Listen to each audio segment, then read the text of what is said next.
fa raha tsy amin'ny finoana dia tsy misy azo atao azoana sitraka aminy, fa izay manantona an'Andriamanitra dia tsy maintsy mino fa misy izy sady mpamaly soa izay mazoto mitady azy. Miarabantsika ry namana malala amin'ity maraina ity. Herinandro vaovao no diavintsika misasaka sahady ny volana May.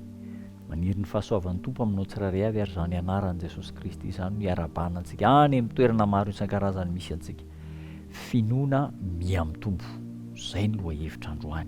Amin'ny maha-kristianina antsika dia olona velo ny finoana isika, miaina amin'ny finoana ary mizara ny finoana, manantena ny finoana. Ao amin'ny Hebreo 1:1-9 toko izay mitantara ny amin'ireo olona malaza ny finoana, ny patriarika maro isan-karazany, ry Abrahama, ry Jakoba, ry Isaka, ry Enoka, ry be dia be ry olon'ny finoana. Zao ny ambaran'ny soratra masina amin'ny 1:9.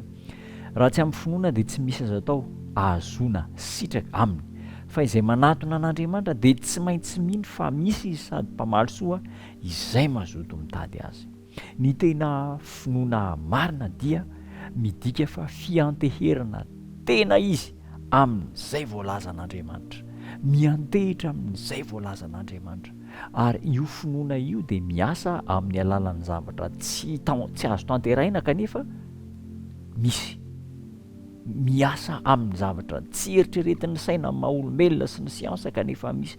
Zany no tena finoana marina mahatoky izay ambaran'Andriamanitra ary miseho amin'ny alalan'ny asa izany finoana izany. Tokony asehontsika amin'ny asa ataontsika, ny finoantsika, fa anao araka izay ambaran'Andriamanitra tokoa isika.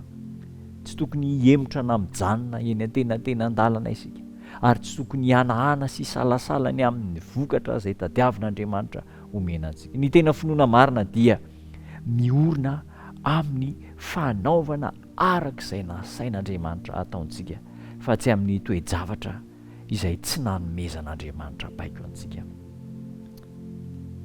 Ny rariny, ny fahamarinana, ny asa tsara, ireny dia pirofo ny fananantsika finoana an'Andriamanitra. Tian'Andriamanitra ho be finoana isika. Inona moa ny finoana raha jerentsika Hebreo 2:1-2. Ny finoana dia fahatokinan'ny zavatra antenaina, fanantenana zavatra tsy hita. Inona moa zany? Fiverenan'ny Kristiany amin'ny raha lanitra, izay mbola tsy nandramany masontsika, tsy hitantsika, fa ho avy. Mila finoana zany. Ilay Andriamanitra mpamorona an'izao tontolo izao any an-danitra any, izay mamela heloka, mamonjy, manafaka antsika, tsy mbola nisy nahita an'Andriamanitra, fa amin'ny finoana dia misy zany.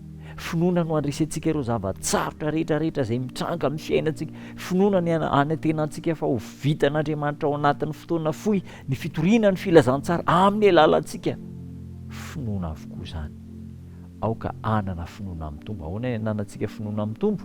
Vokatry ny fandiniantsika ny tenin'Andriamanitra. Ao no mampahiry antsika, mampitombo ny finoantsika, ny vavaka isan'andro san'andro, ary indrindraindrindra ireo fanandramana tamin'ny lasa izay efa nitondran'Andriamanitra ny fiainan'ireo olona rehetra nanara-dia azy tamin'ny lasa. Izany no mampitombo ny finoantsika.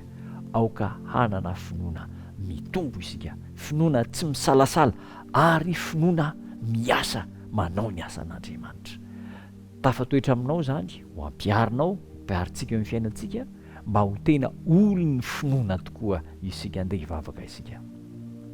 Misaotra anao izay tombo tsara fa omenao anay ny teninao, ianaranay, ampitombo ny finoanay, ampianaro hino isan'andro san'andro zay, ary mamela ny heloka noho ny fisalasalana sy ny tsy fahatokinanao manoloana ireo toe-javatsarotra izay nalaminao ary mbola ho alaminao. Misaotra satria mampananteny ianao fa andresy ny zanakao. Da io ny tsirairay manaraka ny fandarana, ambiny ny fiainanay amin'ny anaranao Jesosy Kristy Tompo. Amen.